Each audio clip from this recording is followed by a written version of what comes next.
What if I told you that Iran might have targeted major oil sites and key US military bases, but what does that really mean, and how much of it is verified? Right now, reports are spreading fast, social media is buzzing, and headlines are alarming. But the real question is, how much is fact and how much is speculation? In a tense environment like the ongoing Middle East standoff between Iran and Israel, every claim gets amplified and sometimes distorted before independent confirmation can even occur.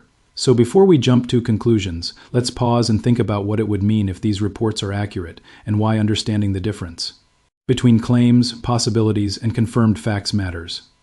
First, consider the strategic importance of the targets.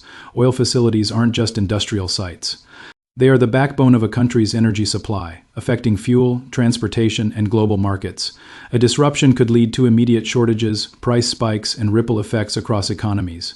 U.S. military bases, meanwhile, are key for operations, strategy, and signaling to allies and adversaries alike, so any threat to them carries multiple layers of meaning: tactical, political, and psychological. Yet, as dramatic as it sounds, no independent sources have fully confirmed these reports, which means every claim floating around is more of a possibility than certainty.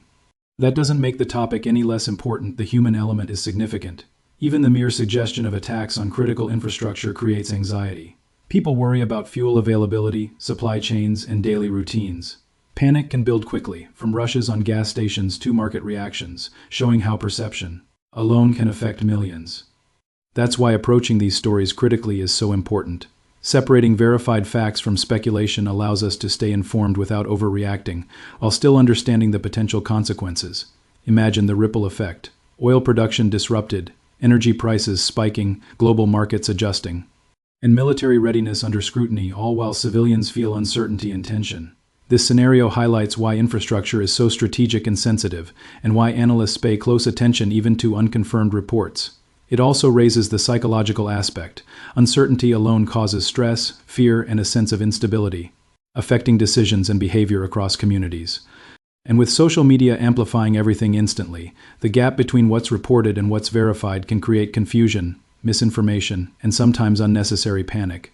But staying aware and critically engaged makes all the difference. Understanding why these targets matter, from oil facilities to military bases, helps viewers grasp the bigger picture. Disruption isn't random. It represents leverage, influence, and potential geopolitical shifts. Recognizing this doesn't mean panicking. It means paying attention and thinking critically about how real-world consequences could unfold, both locally and globally. Ultimately, the takeaway is clear. Whether Iran's reported strikes on oil sites and U.S. bases are confirmed or not, the real value is in approaching such news responsibly. Awareness, education, and critical thinking are essential tools to understand the stakes without falling into sensationalism. Instead of reacting impulsively to dramatic headlines, we can pause, analyze, and appreciate the implications for energy, security, civilian life, and regional stability. That's why videos like this exist, not to sensational eyes, but to equip you with perspective, knowledge, and the ability to think critically as events develop. And as you read updates or scroll through social media, remember to ask yourself, what's confirmed, what's speculative, and how could it impact real lives? That's the kind of awareness that keeps you informed, prepared, and grounded, which is exactly what this video aims to provide. If you found this breakdown helpful and you want more real, no hype analysis on situations like this, make sure you hit that like button and subscribe to the channel, because in times like these, staying informed is not optional, it's necessary. Also, I want to hear your thoughts. Do you think claims like these are being exaggerated, or could something like this actually happen in modern conflicts? Drop your opinion in the comments below. Let's discuss this together. And if you don't want to miss the next update as this situation develops, turn on notifications because things are changing fast and you don't want to be left behind.